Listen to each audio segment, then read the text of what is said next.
Senhor, essa é precisamente a nossa oração. Tudo é para Ti e nós estamos aqui só para Te adorar. Hoje não é sobre nós e as nossas necessidades, é sobre Ti e aquilo que Tu queres para nossas vidas. Fala ao nosso coração e o aquece com a Tua santa palavra e o Teu Espírito Santo faça o que homem nenhum pode fazer. É assim que nós oramos em nome do Pai, do Filho e do Espírito Santo. Amém. Podem sentar, meus irmãos. Que bom estar aqui com vocês de novo. E eu vou dizer, viu? Faz muito tempo que eu não estou aqui tão feliz feito eu estou hoje. Porque eu quero que levante a mão quem esteve aqui ontem no dia Recon. Olha só. Quem não veio, perdeu. Viu? Ontem a gente teve aqui um negócio que eu sabia que ia ser bom, porque tudo que Manuel Casanova quer fazer na liderança resolve bem. Mas eu não imaginava que fosse ser o que foi ontem aqui. A gente teve mais de 800 sorrisos de todas as idades. A gente fez o primeiro Recon Open de dominó, com mais de 128 participantes, porque a gente teve que vetar as inscrições, se não era mais, 64 duplas para jogar dominó, e a final terminou às 11h30 da noite. 11h30 da noite a gente estava aqui para entregar o troféu aos finalistas. O grande Abelardo e sua esposa foram campeões do discipulado de Diegão e Renata. A gente teve aqui muito louvor, muita comunhão, e eu vou dizer, o churrasco não estava ruim não. Estava excelente. Eu só fico impressionado como é que Diógenes está aqui. Eu fiquei pensando, quando eu olhei ele, eu disse, meu irmão, esse cara só pode ser um doente, porque ele chegou aqui de manhã, esses caras chegaram aqui de manhã, e era um sol para cada um. E eu cheguei de tarde, porque de manhã eu tive um compromisso. Aí cheguei aqui de tarde, era 2h30 quando eu cheguei. E eu vim olhar as carnes, tirar umas fotos, olhar fogo de chão, aquela coisa mais linda, um porco, um carneiro, 8 costelas. Aí eu só não sabia se eu estava sentindo mais calor do sol ou do churrasco, porque era tudo de chão e eram muitos. E esses caras ficaram aqui até muito tarde, trabalhando loucamente. E o cara está aqui, eu não sei como é que pode, não, só o Senhor. Mas foi muito bom. Ontem foi um dia de celebração, onde, além da comunhão e de muita alegria, nós oramos, consagramos o nosso calendário de 2024. Nós começamos o ano da missão da reconciliação e a gente faz isso já animado, porque fevereiro está às portas e vai ter Sozo, vai ter realidade, e quando chegar março a gente já tem cursilho, encontro de jovens, sem contar com todas as outras coisas que a gente não para de fazer aqui. E como ontem foi esse dia de nós orarmos e consagrarmos esse calendário da nossa missão, eu quero falar um pouco dela, da missão da igreja, da minha e da sua missão. Amém? Quando uma criança encontra um brinquedo bom, ela fica doida para encontrar outra criança para brincar com ela e para contar. Encontrei um brinquedo massa, um jogo massa para a gente brincar. Quando um jovem encontra um hobby, seja lá um beach tênis ou alguma coisa, fica doido para encontrar outros jovens para poder ele dividir esse hobby, contar da beleza desse hobby. Quando um adulto encontra um restaurante bom, ele já fica doido para encontrar os seus amigos, para indicar o restaurante, sair para jantar ou para almoçar com ele. Eu estou ficando na idade dos mais maduros, que quando encontram um médico bom, aí a gente já quer encontrar os amigos para encontrar um médico. Imagine quando cada um de nós encontra Jesus. Quando cada um de nós, independente da fase da vida, encontra a salvação e a graça, o amor de Jesus Cristo, é natural que a gente queira dividir com todo mundo. E às vezes, nesse primeiro amor, nesse afã que a gente tem, quando a gente está cheio de Deus no começo, às vezes até a gente fica meio chato. Tem povo que diz que crente é muito chato. E às vezes é chato mesmo. O povo no começo fica perreando todo mundo, a gente fica meio monotemático, mais monotemático do que crossfiteiro. Quando se converte a seita do crossfit também fica monotemático. Ou então vegano tem isso também. E às vezes é assim, a gente fica assim. E com os discípulos não eram diferentes, não foi diferente nem com a gente. André, discípulo de Jesus, quando encontrou Jesus, a primeira coisa que ele fez foi encontrar o irmão dele e outros discípulos para dizer, encontrei o mestre, encontramos o Messias. E naquele dia, que André, João e Pedro e os primeiros discípulos foram encontrados por Jesus. Jesus fez um milagre e disse que a partir daquele dia eles seriam pescadores de homens. Essa é a nossa missão. Hoje é sobre isso, sobre a nossa missão enquanto discípulos. Todos somos pescadores de homens. Amém? E eu encontro aqui na igreja, nos eventos, nos corredores, muita gente que pergunta: mas pastor, eu queria saber qual é o meu propósito, qual é a minha missão. E eu gosto dessa pergunta. E para falar a verdade, eu gosto muito dessa pergunta. Uma das coisas que eu mais gosto de fazer é encontrar a parte de cada um na missão, os dons espirituais, é um negócio que eu gosto bastante. Mas, na verdade, nós precisamos entender que a missão, ela é a mesma para todos nós. A missão, a sua e a minha é a mesma. E a gente declara ela toda quarta-feira e todo domingo, pelo menos. A gente diz aqui no final do culto, vai dizer hoje: ide na paz de Cristo, sede corajosos e fortes no testemunho, servir ao Senhor com alegria no poder do Espírito Santo. Essa é a nossa missão. A grande comissão de ir, isso é para mim e é para todos vocês. A pergunta, então, não é qual é a nossa missão, qual é o nosso propósito, porque esta é a nossa missão e propósito: testemunhar a Cristo, servir com alegria e ir por aí pregando, ensinando o Evangelho. Então, a pergunta melhor é: qual é a minha contribuição pessoal na missão geral da igreja? Onde é que eu e você, a gente pode contribuir para que essa missão possa andar? E isso faz toda a diferença. E alguém pode estar aí, aqui ou na internet, pensando: ih, rapaz, hoje o sermão não vai ser bom.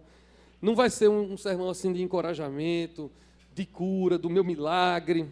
Mas tenha uma paciênciazinha comigo hoje. Talvez eu demore um pouquinho mais. Você pode se surpreender.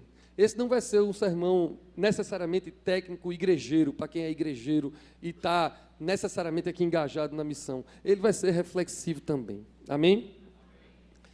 Quando Jesus ressuscitou, ele apareceu aos discípulos e deixou uma ordem, conhecida como a Grande Comissão. E há 5 textos dessa grande comissão registrados na Bíblia. Cada evangelista tem a sua forma de escrever: Mateus, Marcos, Lucas e João.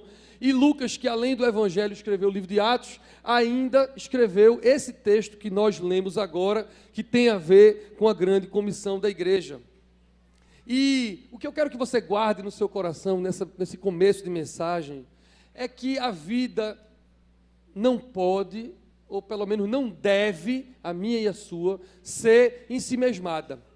A vida não pode, não deve girar em torno do nosso umbigo, ou daqueles que a gente ama, da nossa provisão, da nossa proteção, e daqueles que a gente ama. Se a sua vida for assim, além de você não cumprir a missão, ela vai ser autocentrada e não vai cumprir o propósito de Deus.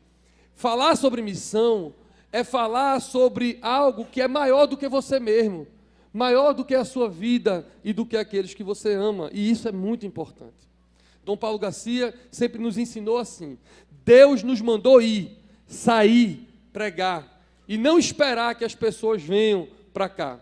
Agora, como nós vamos cumprir esse ID, como nós vamos fazer a missão, aí cabe a gente, é da nossa criatividade.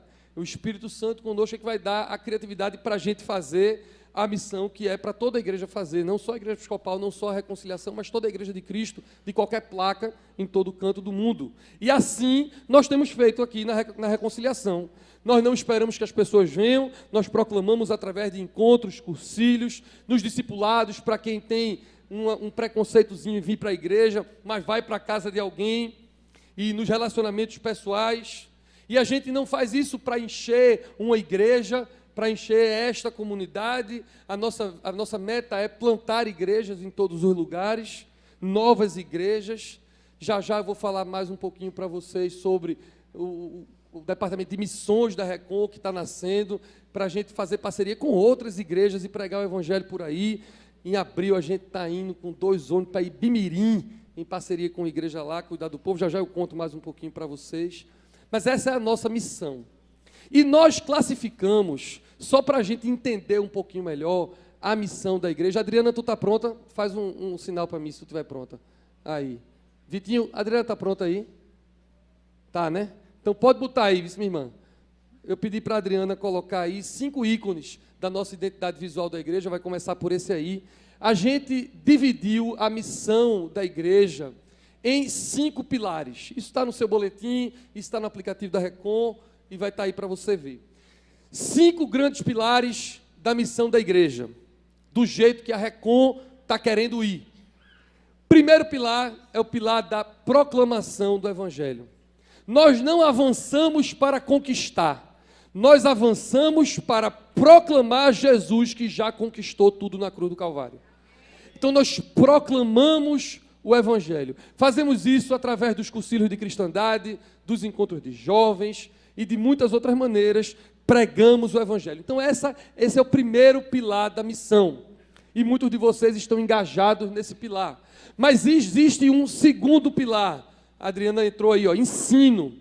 O ensino, porque a grande comissão diz assim: ide e pregai o Evangelho, ensinando todas as coisas. Faz parte da missão não só a gente proclamar o Evangelho, da graça e do amor de Jesus, mas ensinar todo o conselho de Deus, ensinar o que a palavra de Deus diz, ensinar os convertidos, para que eles cresçam e continuem proclamando para outras pessoas também. E aqui a gente faz isso através da escola bíblica dominical. Eu estive lá agora de manhã, tem de tarde e tem de noite. Tem EBD de 8h30 da manhã e 4h30 da tarde para quem vai para o culto da noite, e tem EBD de noite para quem vem para o culto da tarde, com os jovens também, completamente gratuito, onde a EBD significa Escola Bíblica Dominical. Passei lá hoje de manhã, estava a sala cheia, uma aula lindíssima do pastor Bruno, que vocês vão conhecer brevemente, e você pode e deve não só participar para aprender, mas querer se engajar também nessa parte da missão. Aqui no nosso Centro de Estudos Bíblicos e Teológicos Dom Alexandre Ximenes, além da EBD adulto e infantil, que nós temos agora os professores dando aula para os seus filhos, a gente tem uma escola Carisma, que é uma escola de Bíblia e vida cristã, além da escola Carisma, que ainda tem poucas vagas para fevereiro, algumas vagas eu sei que ainda tem, eu estou vendo Marcondes ali, que é o coordenador, mas eu sei que ainda tem, para segunda de tarde, parece que tem umas vagas ainda, segunda de noite. Além disso, nós temos um seminário teológico, que chama a Escola Logos, de Teologia. Tudo isso a gente está fazendo para cumprir o nosso ID de ensino. Mas além do ensino, o terceiro pilar, proclamação, ensino, e vem comunhão. Comunhão foi o que a gente fez ontem aqui. Comunhão é promover comunidade, família, é ter gente com quem a gente sorri junto e ter gente com quem a gente chora junto.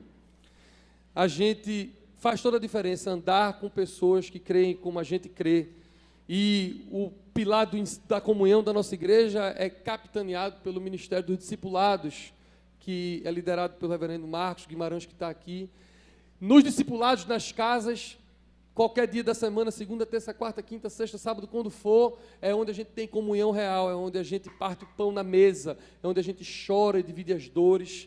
E tem sido uma alegria viver esses discipulados. Se você não faz parte de um discipulado, quer fazer parte de um discipulado, ou se você quer abrir a sua casa para que pessoas venham ter comunhão com você, procure Marcos depois do culto. É esse pastor com cara de surfista aqui, ele vai estar ali fora comigo, e aí você fala com ele, ele vai lhe dizer como é que você pode participar disso. O quarto pilar, depois de proclamação, ensino e comunhão, é o pilar da adoração. É o que nós estamos fazendo aqui hoje, liturgia. Nós oramos, nós cantamos, nós participamos da Eucaristia, a gente tem vigília na sexta-feira de noite, a gente tem homens e mulheres de oração, a gente tem círculo de oração. Todas as vezes que o povo de Deus se reúne para orar, para adorar ao Senhor, isso é adoração, nós nascemos para adorar e é parte da nossa missão também.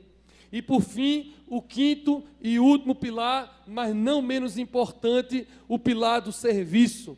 Nós servimos fazendo isso tudo que a gente faz, enquanto proclamamos, enquanto ensinamos, temos comunhão e adoramos a Deus. Nós cuidamos do pobre, daquele que precisa da ajuda emocional, daquele que tem um vício e não consegue se livrar do vício. E a gente tem o Ministério Reconciliar, liderado pelo reverendo Zé de Paula. A gente tem o GAC, liderado pelo reverendo Roberto, que está aqui também, que cuida de pessoas com vício. Nós temos um grupo de saúde mental lindo na segunda de noite também, que Marcos cuida, porque a gente quer servir um ao outro, ajudar um ao outro, independente de qual necessidade tem, se ela é material, física, se ela é emocional ou se ela é espiritual. Aí estão os 5 pilares da nossa igreja. Agora vem questões importantes.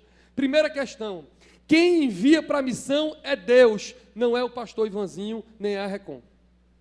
Quem envia é Deus. Isso implica dizer que você não precisa esperar por mim ou por nenhum pastor enviar você, porque Deus já enviou você.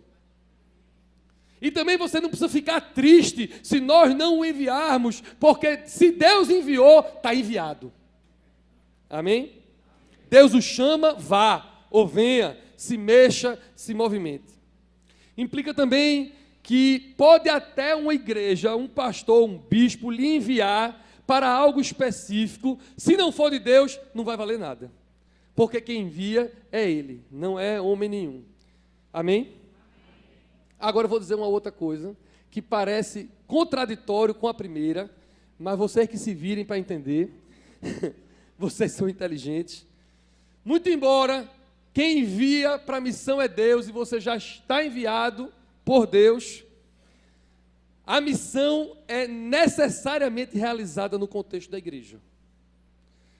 Pode ser qualquer igreja, não precisa ser esta igreja, mas no contexto da igreja, porque seja qual for a sua parte, a sua contribuição na missão, você faz parte do corpo de Cristo, e você não pode estar longe do corpo de Cristo, porque senão você morre, não tem juntas e ligaduras, o sangue não chega em você.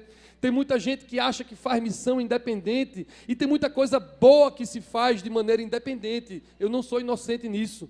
Mas muito embora aconteçam coisas boas, independentes, não é saudável, porque Jesus não quis assim.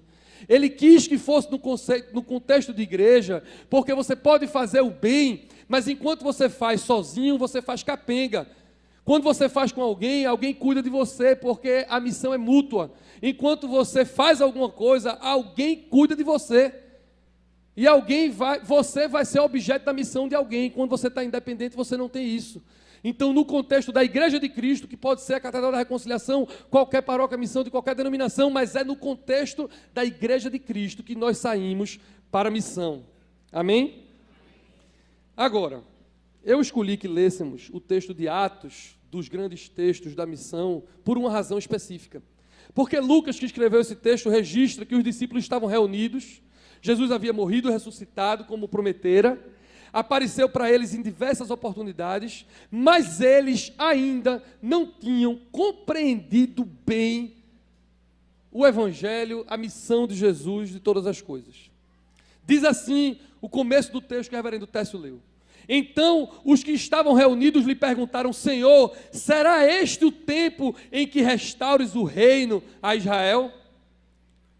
Eles ainda estavam, mesmo depois de tudo que viveram com Jesus 3 anos, mesmo depois de verem, eles não viram, João viu, os outros não estavam lá, mas de saberem da crucificação, de sofrerem o luto, depois da alegria de saberem da ressurreição, de terem visto aparições, mesmo depois de todas essas experiências, eles ainda estavam, porque nós somos assim, pecadores, limitados, e ainda o nosso pé ainda está muito firmado aqui na terra, a nossa cabeça ainda não está completamente firmada no céu, eles ainda estavam muito preocupados com uma questão daqui desse mundo, de governos. Eles estavam preocupados com Roma, porque Roma estava ali subjugando Israel, e eles estavam preocupados com o governo, com questões de política, de questões intrínsecas à nação de Israel. Será agora, Senhor, que é o tempo em que você vai restaurar o reino de Israel? Será que a gente vai ficar independente de Roma? Será que vamos ser, de novo, uma economia pujante? Será que a gente vai ter um pouco mais de saúde pública? Será que a gente vai ter um pouco mais de dignidade? Será que agora Israel vai voltar a ser como nos tempos de Davi ou nos tempos de Salomão? Essa era a pergunta dos discípulos com Jesus, logo depois, ali daquele período pós-ressurreição. Mas a resposta de Jesus, ela é linda. Jesus diz assim: não vos compete saber isso, mas você tem uma missão. Recebereis poder ao descer sobre vós o Espírito Santo, e vocês serão minhas testemunhas em todos os lugares do mundo. Não vos compete saber isso. Ou seja, o que Jesus está dizendo é assim: vocês estão fazendo a pergunta errada. Este não é o importante agora. O importante agora é a sua missão. Não é sobre Israel, Roma, geopolítica, dinheiro, economia, não é.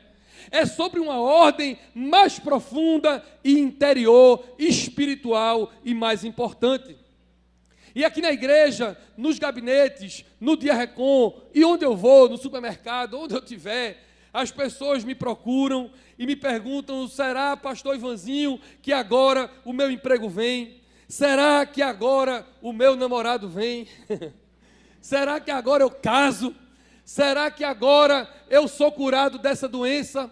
Será que agora o meu marido se converte e não vai falar mais em divórcio na minha casa? Será que agora o meu filho vai tomar juízo, vai parar de se drogar? As pessoas vêm com essas questões que são todas lícitas e muito importantes, e eu as tenho também. Questões intrínsecas a nós mesmos e as coisas que a gente quer que aconteça. E eu não consigo ser um pastor charlatão, eu não consigo ficar manipulando as pessoas, e a minha resposta normalmente não é a resposta que elas querem ouvir, porque nunca eu vou dizer: esse ano o seu namorado vem. Eu nunca vou poder olhar para Rodolfo e dizer: esse ano o Santa Cruz vai ganhar. Não vou. Igor, posso dizer isso? Não posso dizer isso. Eu não posso, irmão. Eu gostaria, porque eu amo você, mas ontem não deu para vocês. Não deu. Eu não posso nem tirar onda, porque o Náutico joga hoje. Aí eu sei que ele vai ter uma figurinha para mandar para mim amanhã. Mas eu não consigo dizer: você vai ser necessariamente curado. Eu não consigo dizer que o seu casamento vai ser restaurado. Eu não consigo dizer, porque eu não sei essas coisas. Porque Jesus disse que não me competia saber se essas coisas iriam acontecer ou não, necessariamente. Às vezes ele diz. Mas o que me importava saber é que a vida é mais do que isso, porque eu tenho uma missão. Não é fácil, mas a gente tem uma missão. Você entra aqui na igreja, você vem ao concílio, ao encontro de casais, vem para resolver um problema, mas sai daqui com uma missão. E não está errado você vir pelo seu casamento, pela cura, pelo seu vício. Pedro precisava pescar peixes. E passou a madrugada pescando e não veio nada. E Jesus fez um milagre, uma pesca maravilhosa. Tinha tanto peixe que as redes iam se quebrando. Então Jesus pode fazer o milagre da multiplicação na sua vida, da provisão, da proteção e da cura, como Ele fez tantas vezes, e nesse dia com Pedro e os apóstolos. Mas também pode não acontecer. E nesse caso específico que Técio leu, não aconteceu. Será, Jesus, que agora é o tempo que você vai livrar Israel? Não foi. Israel continuou submisso a Roma. E foi pior. Mais perseguição veio. E Israel não teve naquele tempo, no tempo dos apóstolos, uma redenção que eles queriam ter. Então Deus pode fazer, mas Deus pode não fazer. O divórcio pode acontecer, a doença pode chegar, o desemprego, a falência. E eu quero falar com você que está aqui hoje, ou que pode estar assistindo pela internet, e que veio aqui precisando ouvir uma palavra de encorajamento, para que a sua fé aumente, de que o milagre pode acontecer. Ou eu quero falar para você que chegou aqui cheio de incoerência, precisando, na verdade, receber uma palavra dura, de exortação contra o pecado, e eu podia dizer aqui, porque é de Deus: se converta.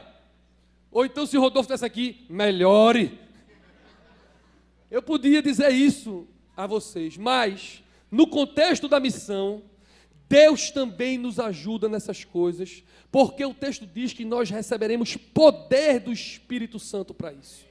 Não é na sua força que o milagre vai acontecer, ou que as coisas vão acontecer na sua vida, nem é na sua força que você vai conseguir livrar-se do pecado, embora que você deva ter disciplina para buscar isso, mas é na força e no poder do Espírito Santo. A sua tarefa é vir para cá, buscar ser cheio do Espírito, porque cheio do Espírito, a tarefa é dele de formar Cristo em você. Ele vai santificar você, ele vai lhe ajudar contra o vício, contra a bebida, contra a pornografia, contra o adultério. Ele vai lhe ajudar a conseguir ficar firme, se acontecer o milagre ou não, ou enquanto você espera que o milagre aconteça. Mas você não fica só, porque você tem o poder do amigo Espírito Santo. No contexto da missão, a gente está cheio do Espírito Santo para morrer para nós mesmos. Porque recebereis poder ao descer sobre vós o Espírito Santo para vocês serem testemunhas. E essa palavra está traduzida por testemunhas, mas ela no original, no grego, como foi escrita, é mártir. Vocês receberão o poder do Espírito Santo para, se for necessário, morrer. Morrer pelo Evangelho ou morrer para você mesmo, para os seus sonhos. Morrer para os seus desejos egoístas, morrer para viver uma vida só para ganhar dinheiro, para ganhar poder, para ganhar fama. Você ganha poder para se livrar disso tudo e, livre dessas amarras, adorar a Deus. Quando vivemos a missão, é sempre sobre o outro. A gente abençoa o outro, a gente prega no primeiro pilar para o outro, a gente ensina no segundo pilar para o outro, a gente cuida do outro, a gente serve o outro, a gente ora um pelo outro, e quando a gente menos vê, cumprindo a missão para o outro, a gente está muito abençoado. A gente está abençoado na nossa saúde, nas nossas relações, nos nossos negócios, em todas as coisas e por todos os lados, nós somos abençoados. Mais firmes, mais cheios. Eu vim dizer a você que se você se engajar na missão, você vai ver o que vai acontecer com o problema que você tem, com o seu filho, com o seu trabalho. Amém? Vou terminar. Eliel, pode começar a fazer o seu barulho e a banda, se quiser, pode começar a chegar. Barulho santo, diga-se de passagem. Primeiro convite. Se junte a nós nessa missão. Trabalhe no que a gente já faz aqui. Nos ajude a melhorar o que a gente já faz, ou aumentar o que a gente já faz, ou então invente, ou tope alguma coisa que a gente não faz ainda com ousadia. A missão da Catedral da Reconciliação é muito maior do que isso aqui. A gente tem, de verdade, missões. A gente tem missão Candeia, Neto está pregando lá, coisa mais linda. A gente tem missão Jope, em Porto de Galinha. Pode começar a orar, não estou brincando, pode começar a orar, porque já já vai ter missão Pina, e você precisa se engajar nessas missões, e aqui, inclusive, na Nova Aliança, aqui na Imbiribeira, que precisa muito do nosso apoio. Eu agora vou falar um pouquinho mais. Em abril, a gente vai para Ibimirim. A gente vai sair daqui com 2 ônibus, coisa que Paula e eu fizemos durante muito tempo. É uma das coisas que Paula mais gosta de fazer, e aqui na Reconciliação a gente não tinha tido a oportunidade de fazer ainda, nesses 2 anos. A gente vai encher 2 ônibus e um caminhão com cesta básica, Bíblia. A gente vai levar médico, psicólogo, advogado, cabeleireiro. A gente vai fazer uma ação social lá na zona rural de Ibimirim, passar o sábado servindo aquela comunidade e convidando para um culto de noite que a gente vai fazer, e no domingo apoiando uma igreja que não é da nossa denominação, é um pastor de uma outra placa, porque a gente não está preocupado com placa, e a gente vai apoiar esse pastor. Esse fim de semana o missionário Alexandre, que está aqui, eu vou apresentar ele a vocês mais tarde, esteve lá espiando a terra, conversando com esse pastor. O céu desceu lá, eles já viram a escola onde a gente vai ficar hospedado nesse fim de semana, e a gente vai unir 2 pilares da missão. A gente vai fazer o serviço ao pobre, a quem está precisando, e ao mesmo tempo a gente vai proclamar as boas novas do Evangelho. E eu já estou chorando, imaginando o impacto naquela cidade que a gente vai fazer, e isso é só o começo. Essa semana, agora dia 23, a gente vai receber lá na Catedral da Trindade, o reverendo Luna vai falar sobre isso, missionários da Coreia, jovens que vão vir para lá, para a Trindade, e a gente está engajado nisso também para um intercâmbio cultural estrangeiro, ver esses missionários e apresentar nossas missões. Nosso Ministério de Dança, o Unici, vai estar lá dançando também. E eu estou orando, se você quiser me ajudar nessa tarefa, eu vou enviar o reverendo Marcontes para lá para a Coreia agora também, em abril. Não esteja rindo, não, é sério. Ele vai, mas ele volta. Eu estou mandando ele ir para passar uma semana só, calma. Ele vai passar uma semana lá. Tu vai, né, irmão? Eu vou te mandar para a Coreia, vai. Que eu não tinha combinado com ele, não. Combinei com o Nuno, mas não combinei com ele. Mas ele vai. A gente vai levantar o sustento. Se você quiser nos ajudar, mais ou menos 7 mil de passagem, mas eu vou mandar ele para lá, para ele pegar essa unção que está ali na Coreia, vir para cá, porque a gente quer trabalhar missões também esse ano. E se junte a nós. Segundo convite. Independente da nossa igreja, ou independente de qualquer igreja, viva para além de você. Amém. Viva para além da sua família. Não fique passivo, parado, esperando que Deus só faça as coisas para você. Não fique só assistindo aí no YouTube ou assistindo um culto. Contribua com a missão de qualquer jeito, inclusive financeiramente. Faça da sua vida a sua missão. Quando você vive para além de você mesmo, quando você vive a missão, você enxerga a missão em tudo. Se você é médico, você enxerga propósito e missão quando você está exercendo a medicina. Se você é pedreiro, você enxerga propósito e missão quando você está construindo. Se você é músico, você enxerga propósito e missão onde você vai tocar. Tudo é sagrado e tudo é missão para aquele que está enviado por Deus, como você está. Jesus disse: quem quiser ganhar a vida, perdê-la-á. Mas quem topar perder a vida na missão, vai ganhar a missão e a vida. Graças a Deus. Eu termino contando uma história dessa semana.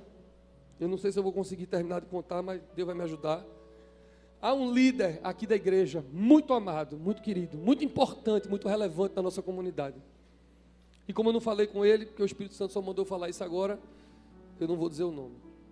Se ele é autorizado de noite, eu falo o nome dele. Mas ele está com câncer. E ele está internado no hospital. E uma das partes da minha contribuição na missão da igreja é cuidar dos líderes daqui, para que os líderes cuidem de vocês todos. E eu, então, peguei o óleo da unção, obedecendo ao que diz a Bíblia em Tiago capítulo 5. Fui ao hospital, conversar com ele e com sua esposa, e orar com ele e com a sua esposa. E conversamos, rimos. Eu não sei como ele estava rindo, quer dizer, eu sei porque ele estava rindo. Ele e a esposa dele, que vão começar hoje uma quimioterapia forte. E eles estavam rindo e felizes, apesar de há um tempo já internados, sem saber quando é que iam começar o tratamento, como é que ia ser esse tratamento.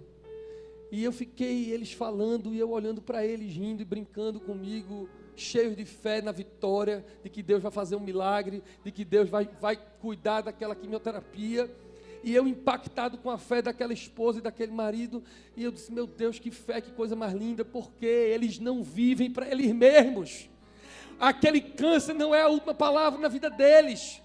A vida deles é muito maior do que uma doença, é muito maior do que o que pode acontecer, ainda que nada desse certo. A vida deles era muito maior. Eles tinham um Deus a quem eles adoram, um Deus que não deixava eles sós. Eles estavam ali naquele quarto com Deus o tempo todo, e aquele consolo do Espírito e aquele cuidado, não tem nada no mundo que compare. Ontem eu estava aqui numa festa linda, louvores, gente, carne, tudo que eu gosto, dominó, meu Deus, é o que eu mais gosto de fazer na vida. E fico pensando que um dia feliz como o de ontem, no outro dia pode ser um dia triste, porque pode ter um diagnóstico ruim, pode ter uma notícia ruim, e é o Espírito Santo que me enche com poder, que me dá força para o dia mau. Porque a minha vida não é só para eu ter dias bons, a minha vida é para muito além do que eu mesmo, é a missão, é sobre o outro. E para terminar, o que me quebrou foi que aí a gente conversou, eu disse: meu irmão, eu vim aqui para orar por você, eu vim aqui para lhe ungir com óleo. E ele estava com acesso, e ele já estava internado há muitos dias, então já não fica muito forte. E eu estava crente que eu ia lá, como eu faço em todo canto, no leito, orar e ungir. Mas ele olhou para mim, deu um sorriso e disse: não, o senhor vai orar por mim, mas peraí, porque enquanto eu tiver força, eu vou sair dessa cama e a gente vai ajoelhar junto, eu vou orar de joelho. E eu, constrangidíssimo, porque eu não ia ficar de joelho, mas ele, com acesso, com tudo, desceu da cama do hospital, ajoelhou ao lado da sua esposa, na cama, e eu, obviamente constrangido, ajoelhei também, do outro lado da cama, ungiu com óleo, e nós oramos, e a oração da fé salvará o enfermo. Essa é a palavra de Tiago, e eu proclamei a cura, e a força e a firmeza que eles vão ter, necessidade de ter nesse trabalho. E eu saí para servir, eu saí para orar e para ungir, e saí daquele hospital cheio de alegria, Quem saiu abençoado dali fui eu. Eu que saí inspirado, eu que saí feliz da vida, pulando de alegria, porque a nossa vida é mais do que a nossa saúde, a nossa vida é mais do que a nossa vida, a nossa vida é viver para aquele que nos amou primeiro. Eu quero isso para você, filhos e filhas na fé, eu quero isso para mim e para minha família, eu quero você e eu com foco total na missão, amém? Curve sua cabeça, feche seus olhos, vamos orar. Senhor, essa manhã é uma manhã da missão aqui na igreja. Senhor, aquilo que a gente já faz, aquilo que a gente fez durante tantos anos, se o Senhor quiser que a gente continue fazendo, a gente vai fazer. Se o Senhor quiser que a gente mude, a gente vai mudar. Eu não estou nem preocupado com o que a gente vai fazer, eu estou preocupado com o nosso coração. Nos dá um coração voltado para servir, nos dá um coração voltado para o outro, nos dá um coração voltado para gastar a nossa vida por Ti, nos dá um coração de pescadores, de homens e mulheres e crianças de todas as idades, de todos os sexos, de todas as raças, de todos os povos, de todas as línguas, de todas as nações. Senhor, em nome de Jesus, faz um milagre aqui com o Teu Espírito Santo, para além do que qualquer homem pode fazer, e enche o nosso coração do Teu amor. Eu quero ser feito aqueles dois que estão agora no hospital, Senhor. Eu quero que a minha vida e a vida de cada um que está aqui seja para além de nós mesmos, Senhor. Nós vivemos para Ti no dia bom, nós vivemos para Ti no dia ruim, nós vivemos para Ti em toda e qualquer circunstância. Não nos importa saber o que vai acontecer, se vai ser bom ou não. Importa que nós receberemos poder do Teu Espírito Santo para sermos testemunhas e poder, se for o caso, morrer aqui e aonde pisarmos a planta dos nossos pés. Faz esse milagre na Catedral da Reconciliação em 2024. É isso que nós oramos em nome do Pai, do Filho e do Espírito Santo. Amém. Deus os abençoe muito. Glória a Deus.